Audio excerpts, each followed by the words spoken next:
उत्तर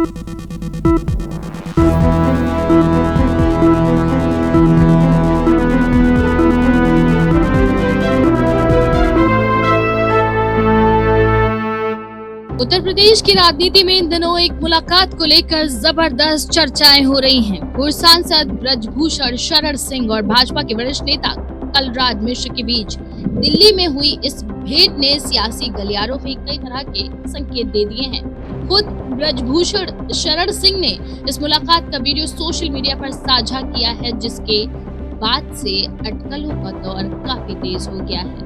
औपचारिक तौर पर ये मुलाकात यूजीसी बिल पर रोक लगने के बाद एक दूसरे को बधाई देने के लिए बताई जा रही है, लेकिन राजनीतिक जानकार मान रहे हैं कि इसके पीछे कहीं न कहीं बड़े सियासी समीकरण भी छिपे हुए हैं। यूजीसी बिल, जिसको लेकर केंद्र सरकार को पीछे हटना पड़ा और अदालत ने इस पर रोक लगा दी। इस मुद्दे पर ब्रजभूषण शरण सिंह शुरू से मुखर विरोध कर रहे थे। उनका कहना था कि ये बिल शिक्षा व्यवस्था की स्वायत्तता को कमजोर करेगा। जब अदालत से इस पर रोक लगी तो उन्होंने इसे लोकतंत्र की जीत बताया। इसी क्रम में कलराज मिश्र ने भी इस बिल को लेकर कड़ा रुख अपनाया था।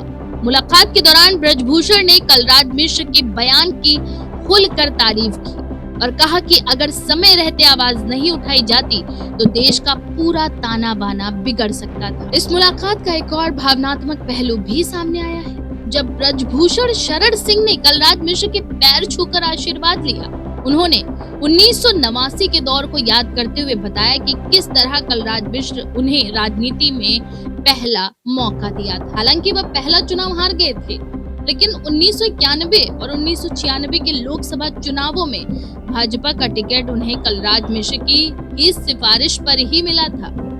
ब्रजभूषण ने सार्वजनिक रूप से ये स्वीकार किया कि उनके राजनीतिक जीवन की शुरुआत में कलराज मिश्र की भूमिका बेहद ही अहम रही है। राजनीतिक विश्लेषकों का मानना है कि मुलाकात केवल पुराने संबंधों की याद ताजा करने तक सीमित नहीं है। इसके जरिए भाजपा के पुराने नेताओं के बीच एक बार फिर से संवाद और एकजुटता के संकेत मिल रहे हैं। खासतौर पर यूपी की राजनीति में जिस ब्राह्मण ठाकुर समीकरण को कभी भाजपा की ताकत माना जाता था, उसे फिर से मजबूत करने की कोशिश के रूप में भी इस मुलाकात को देखा जा रहा है। कलराज मिश्र जहां ब्राह्मण समाज के बड़े चेहरे माने जाते हैं, वहीं ब्रजभूषण शरण सिंह ठाकुर राजनीति में अपनी मजबूत पकड़ रखते हैं। इन सभी पहलुओं में दिलचस्प बात यह है कि सिर्फ ब्रजभूषण और कलराज मिश्र ही नहीं, बल्कि भाजपा के कई अन्य पुराने दिग्गज नेता भी इन दिनों फिर से सक्रिय नजर आने लगे। उमा भारती ने 2029 में झांसी से चुनाव लड़ने का ऐलान कर दिया है। वहीं विनय कटियार भी अयोध्या से चुनावी मैदान में उतरने की तैयारियों में है।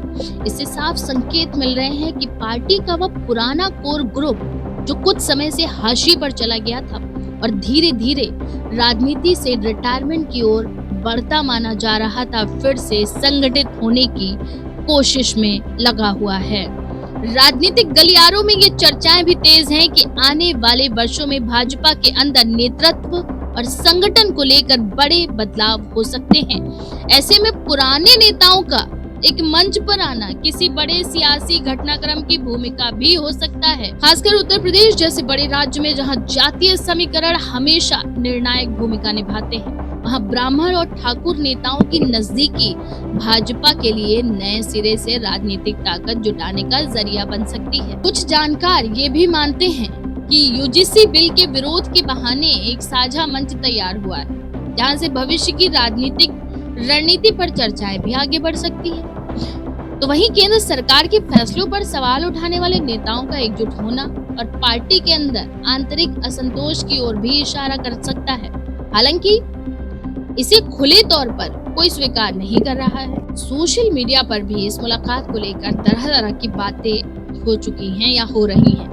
समर्थक इसे भाजपा के अनुभव और परंपरा की वापसी बता रहे हैं, तो आलोचक इसे सत्ता से दूर हो चुके नेताओं की आखिरी कोशिश करार दे रहे हैं। वहीं कुछ लोग इसे आने वाले चुनावों से पहले बड़े राजनीतिक समीकरणों की शुरुआत भी मान रहे हैं। कुल मिलाकर ब्रजभूषण शरण सिंह और कलराज मिश्र की ये मुलाकात सिर्फ एक औपचारिक भेंट नहीं रह गई, इसने यूपी की राजनीति में हलचल को काफी हद तक तेज कर दिया और कई सवाल भी खड़े किए हैं कि क्या भाजपा के पुराने दिग्गज एक बार फिर निर्णायक भूमिका में लौटेंगे। क्या पार्टी अपने पारंपरिक सामाजिक समीकरणों को फिर से मजबूत करने की दिशा में बढ़ रही है, या फिर ये सिर्फ पुराने संबंधों की गर्मजोशी भर थी? इन सभी सवालों के जवाब आने वाले समय में राजनीतिक घटनाक्रम के साथ ही साथ धीरे धीरे साफ होंगे। लेकिन इतना जरूर तय है कि इस मुलाकात ने सियासी माहौल को एक नया उत्साह और अटकलों का दौर शुरू कर दिया है, जिसे नजरअंदाज करना अब मुश्किल है। इस बारे में आपका क्या विचार है? अपनी राय कमेंट में जरूर लिखें। ऐसी और भी खबरों के लिए देखते रहें द पेज 19।